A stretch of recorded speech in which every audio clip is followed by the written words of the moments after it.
Hello everyone, it's Hoplite Mike, I hope you're all doing well. Today we are back with Medieval 2 Total War and I'm going to be ranking all the hero characters that appear in the Britannia Campaign. Every faction in the campaign, excluding the rebels, have a hero character with an associated mechanic, which in some cases can provide extra units, gold, or other associated benefits. In ranking the hero characters, I am not just looking at the stats of the generals, I am ranking the hero mechanic as a whole.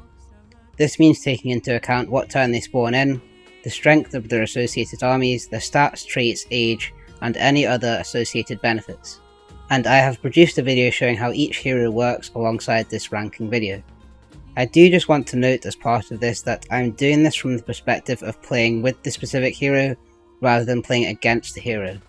The game includes early spawn triggers for a number of the heroes which I believe are designed to make them spawn early if the player is steamrolling that faction, so they appear before the faction is destroyed.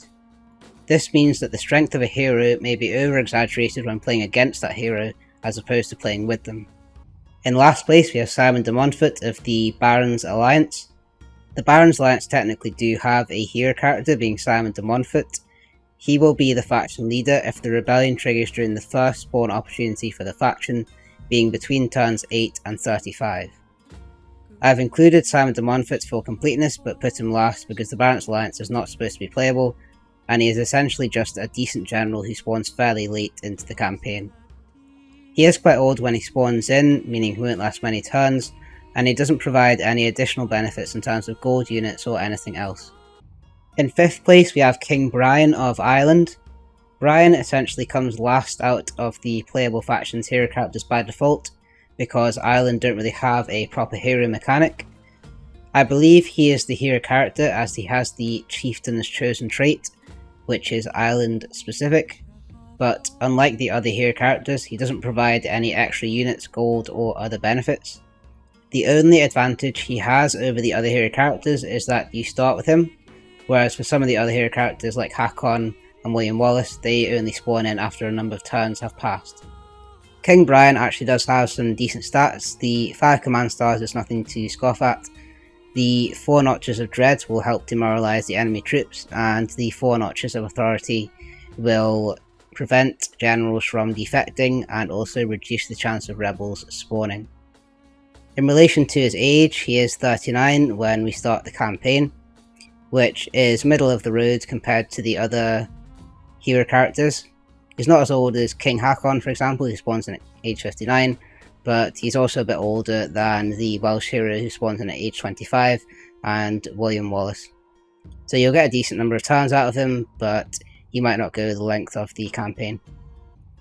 In 4th spot I have William Wallace of Scotland. The primary reasons for this are he spawns into the campaign map quite late compared to some of the other hero characters.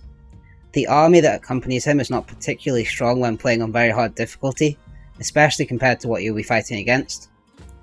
He is the only hero character that is not accompanied by a General's Bodyguard cavalry unit. The William Wallace unit is actually a Highland Nobles unit, which is strictly worse than the cavalry unit that accompanies all the other hero characters. Lastly, it's a minor point, but his spawn location in Highland is not particularly good for getting off to a quick start. It can take 5 or 6 turns to actually get down to England, or even more if you started to take settlements off them already. I will now go into a bit more detail on those points. In relation to the time that he spawns in, there are 3 triggers which will cause Wallace to spawn. The first is if Scotland is weakened, i.e. if they fall below 5 settlements and it's turn 10 or later, he will spawn the turn after Scotland falls below 5 settlements.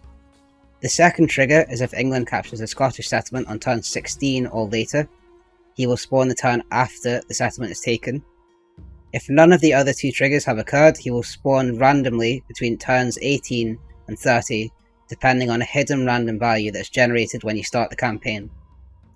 The early spawn triggers are really just in for if you're not playing as Scotland. For example, if you're playing as Norway and you start steamrolling Scotland early in the campaign, then the early spawn trigger will still allow him to appear on the campaign map and have an influence on the campaign. Most of the time, if you're playing as Scotland and your campaign is going reasonably well, he will spawn between turns 18 and 30, which is quite a big window, but turn 30 is quite late in the campaign in all honesty.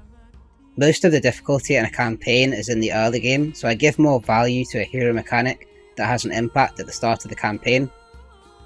For example, with the Welsh hero, he is your starting faction leader, so you feel the impact of that straight away. And likewise with the Norwegian hero, he sends reinforcements on turn 2. So having to wait until turn 30 potentially really devalues Wallace in my eyes, because there's a good chance you're actually well on your way to winning the campaign by that point. Going through the army that you receive, on very hard difficulty it's not great. There's no cavalry, the Highland rabble here are essentially just peasants, and the Highlanders aren't much better.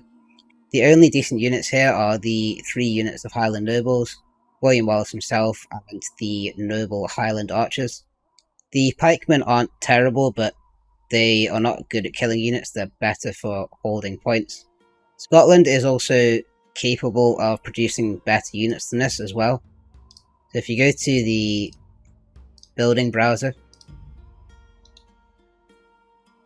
Scotland have noble swordsmen and noble pikemen.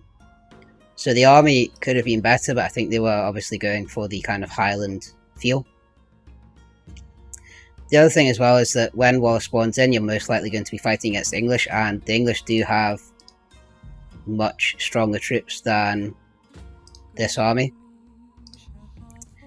Even if I look at the English armies on the border, we've got feudal knights here, and the actual English knights themselves are stronger than the Highland nobles. The Highland nobles have quite a high attack and low defense compared to most elite level foot infantry.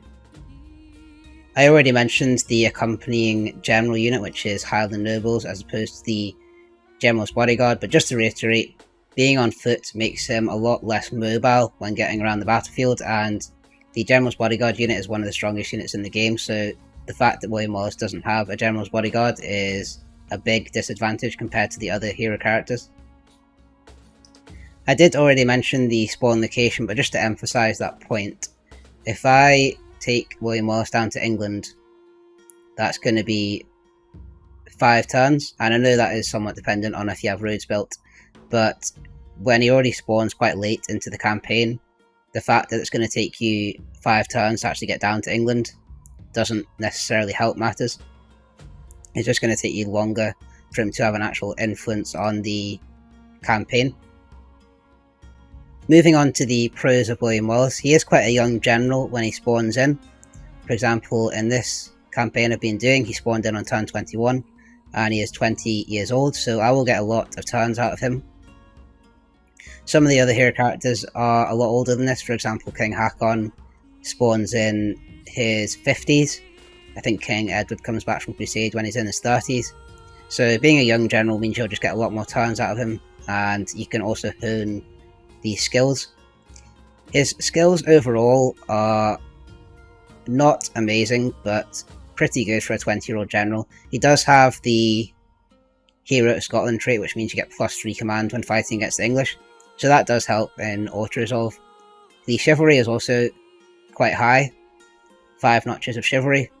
That increases population growth in settlements, and the loyalty is also pretty good, so you wouldn't expect him to defect. The management is not great, but you're probably not going to be using him for managing settlements. In third place, I'm putting Edward, who is the English hero. Now, I know this is a potentially controversial decision because the army he spawns in with is incredibly strong, and he also has ridiculous stats, so I will explain this in detail. If we were doing this based on the strength of the armies and the skills of the heroes, then King Edward would win this hands down.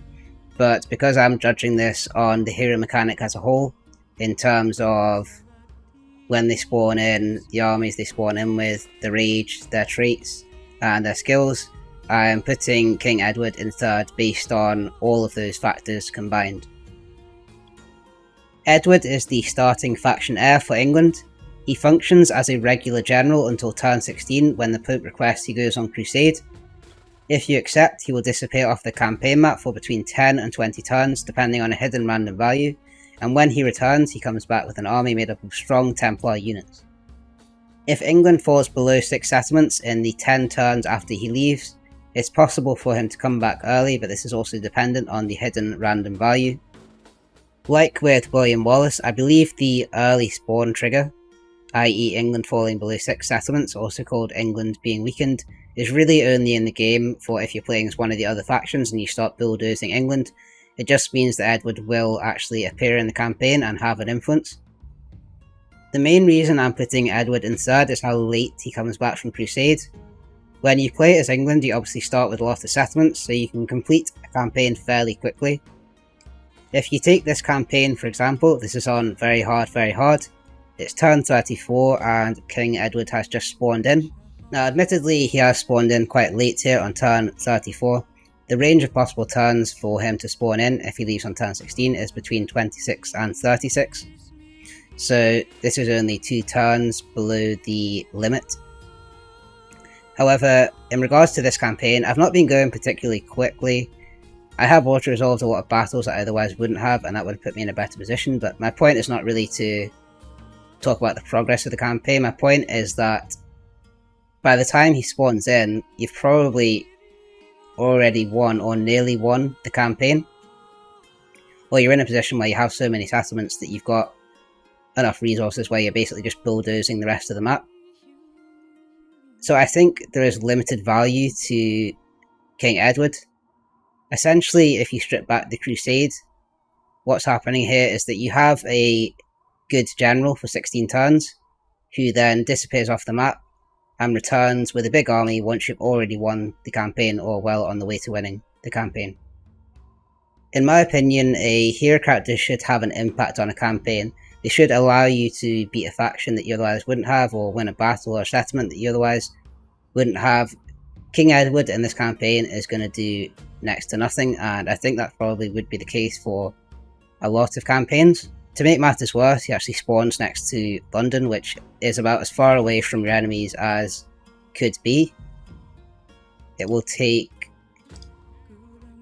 about 5 or 6 turns to get up to Scotland, by which point I might have taken Glasgow, Perth, Stirling, Aberdeen, which further negates his impact on the campaign. The reason I have put him above William Wallace is that you do get 16 turns out of him at the start, and his army is obviously a lot stronger than the army of William Wallace, being the Knights Templar, Sergeants and Crossbowmen. In the interest of fairness, I just want to cover a few aspects that I will cover for every hero. He is quite a young general when he comes back from Crusade. The exact age will depend on the exact time when he comes back, but he's young enough that you'll get a lot of turns out of him, although he does spawn quite late into the campaign, so you might not need him for many turns. His actual stats are incredibly high. I have seen him spawn in with different levels of stats, and that will depend on his traits, but in general he comes back with a very high command, high chivalry and authority. The command will definitely help in auto-resolve and give your troops more of a morale boost. The chivalry gives you population growth in the settlements that he's in. The authority, or the high authority, means that generals are less likely to defect, and it also reduces the chance of rebel spawning. The management's fairly low, but I would anticipate you're probably going to be using him for fighting rather than managing settlements. I just want to make the point that this is from the perspective of the player if they are playing as England. If you are playing as one of the other factions, then Edward may spawn in early if you start taking their settlements, at which point he will be quite difficult to deal with. But from an English faction player's point of view, I think he just comes in too late to have an impact, and I think a hero character should have an impact on the campaign, which he doesn't. In second place, I'm going for King Haakon, who is the Norwegian hero character. He is the starting faction leader for Norway, but he doesn't actually appear on the campaign map until turn 11. The way the Haakon hero mechanic works is that he sends reinforcements on turn 2, being 10 units including a general's bodyguard. They spawn on the northwest coast of Scotland, and at the same time you get an increase to your income of 2,500 gold per turn via the King's Purse.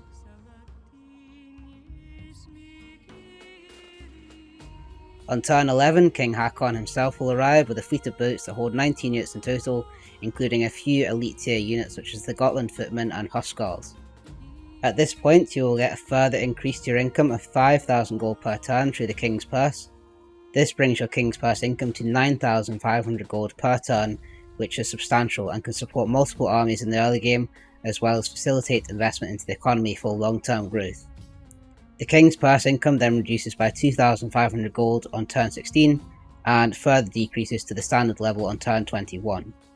The main reason I have selected second place is the fact the impact of King Haakon makes a big difference in the early game, which is usually the most challenging part of the campaign.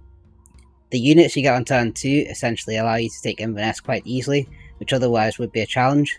Furthermore, the boost to your income allows you to further invest in your economy and military. This is what I believe a hero character should be, someone who makes a notable difference in the direction and success of your campaign.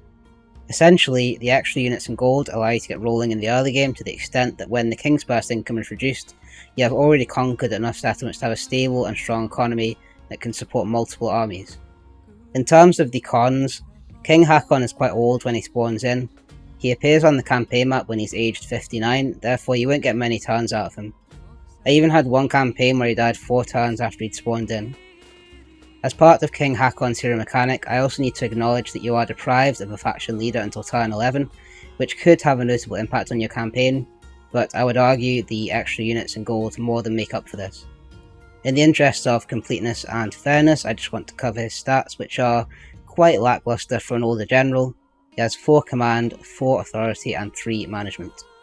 My arguments for putting King Haakon second revolves around the extra units and gold that he provides rather than the strength he has inherently as a general. In first place, I am selecting King Llywelyn, who is the hero character for Wales. I think the Welsh hero mechanic as a whole is extremely strong and a clear winner compared to the others. For Wales, your starting faction leader is King Llywelyn. The way the mechanic works is if Llywelyn is still alive, it is before turn 20, Wales has less than 10 settlements and you capture any of Chester, Shrewsbury, Gloucester or Cardiff, reinforcements will spawn for each settlement you take up to a maximum of 3 waves of reinforcements. The reason I have put him in first is because the early game is an absolute breeze with this hero. With Llywelyn's ability as a general and reinforcements at spawn, you can take the English settlements very quickly and look to establish a robust economy very early into the campaign. King Llywelyn is a very accomplished general with excellent stats. His command rating is already high, but when fighting against the English he gets a further boost of 3 thanks to his Hero of Wales trait. This makes it quite easy to max out his command stars at 10 when fighting against the English when taking into account his other traits. Not only does he have great stats, but he is young as well, meaning you'll get a lot of turns out of him and this will give you a prolonged advantage when fighting against the English, assuming that he doesn't die in battle. If you stagger capturing the settlements on the Welsh border, you can spawn all of the reinforcements within 5 turns, which gives you 29 units in total, and further strengthens your position in the early game. There are a number of reasons why I believe King Llywelyn is the best hero character. Firstly, you get him straight away as opposed to having to wait for him like King Haakon or William Wallace. Secondly, he provides a big impact in the early game by providing so many free units, whereas with a lot of the other hero characters they don't provide an immediate impact. Lastly, he is younger than a lot of the other hero characters as well, so you get a lot of turns out of him as opposed to King Haakon, for example, who spawns in at age 59. As well as this, there are virtually no cons to King Llywelyn. I couldn't think of any for this video, whereas all the other hero characters do have at least one obvious flaw or disadvantage. I'm now going to show some gameplay demonstrating why I believe him to be the best hero character. You can take all 4 settlements in 5 turns fairly easily, and I just want to note we are playing on very hard, so this is the highest level of difficulty, and the hero mechanic makes the early game very quick and easy. So what I'm going to do straight away is take Llywelyn's army and attack Shrewsbury. Because we have the siege artillery, we can assault straight away. And there we can see the 10 command stars. So we will resolve that battle. And we have taken Shrewsbury, and that will cause the first wave of reinforcements to spawn. Because Montgomery has public order issues, as we took the army out, I'm just going to move these units out of the fort and into Montgomery. So what we're going to do now is we are going to use Llywelyn's army to attack Gloucester, and then use the reinforcements to take Chester and Cardiff. So in going for Chester, we want to take the units out of Carnarvon, add the 2 units from the fort. I'm just going to recruit some more units here as well.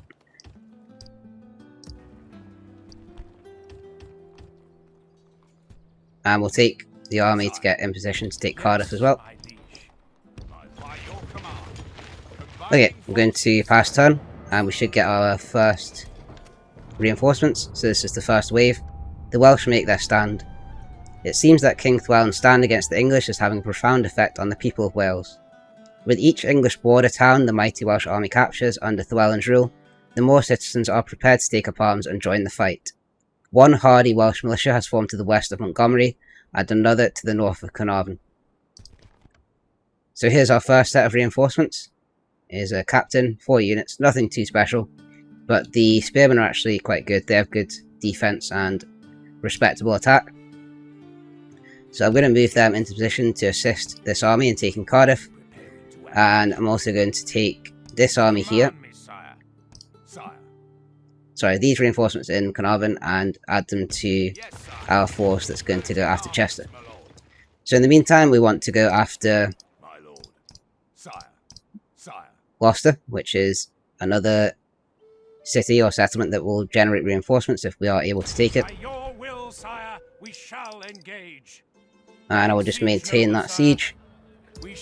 The siege artillery can't make it all the way, but I'm going to move it as far as we can and take some of the units out of Montgomery just so that we don't have issues of public order.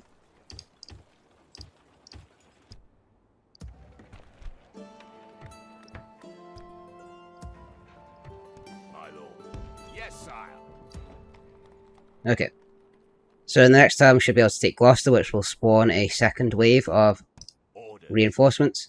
Yes.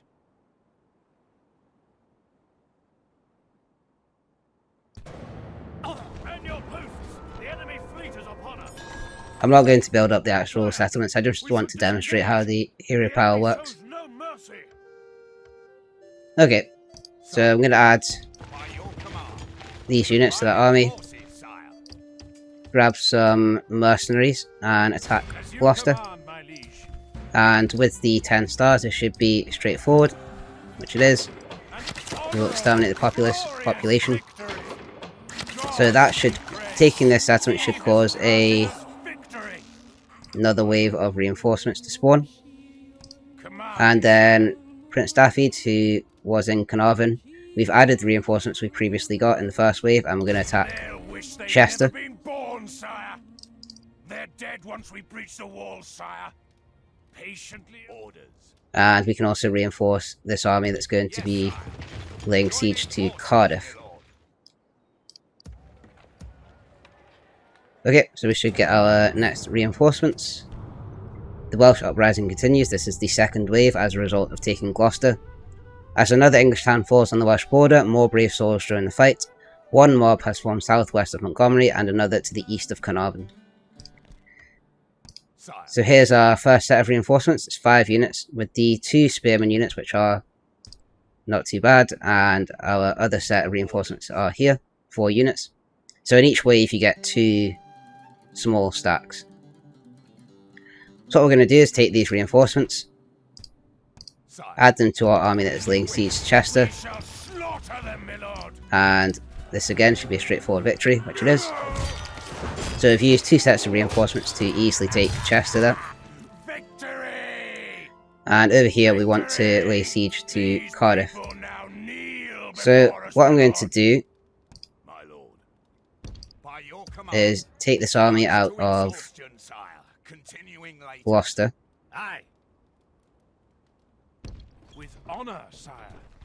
Purchase a boat.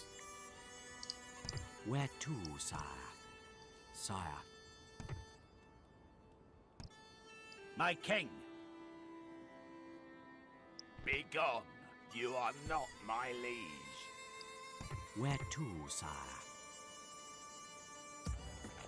I will only address you in I think I've moved into a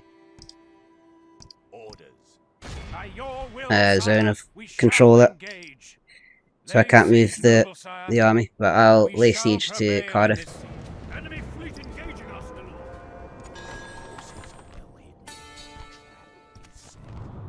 Okay, so as a result of taking Chester, we get the 3rd wave of reinforcements.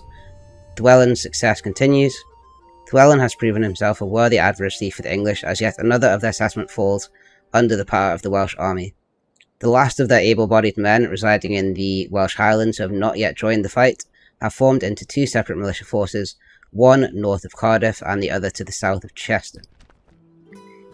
So here is our reinforcements, which are north of Cardiff. This is the 3rd and final wave, so we actually get some very strong units here. In particular, these Axemen. So we've got 6 units in that stack there, and the other set are spawned here. So 6 units in this one as well. So basically we now have, as a result of reinforcements, we have quite a large army here. So we've got a full stack there. So the balance of power is looking probably a bit more even than I would like. So what I'm going to do is take King Llewellyn. I'm going to break off the siege with this general because he's not got a lot of command stars. And I'm going to attack with King Llewellyn because he has more command stars. Right, so with King Llewellyn and his siege artillery we can attack straight away, and we're going to auto-resolve, and that gives an average victory. So exterminate the population, as we have done. Okay, so basically that's how the hero power works for King Llewellyn. It's very, very powerful. We essentially got a lot of units. I think we got 8 in the first wave of reinforcements, we got 9 in the second, and 12 in the last one. So that's quite a lot of units. I think that is 29 units before turn 5, which is more than a full stack. And now we have, if you add to these reinforcements to Chester,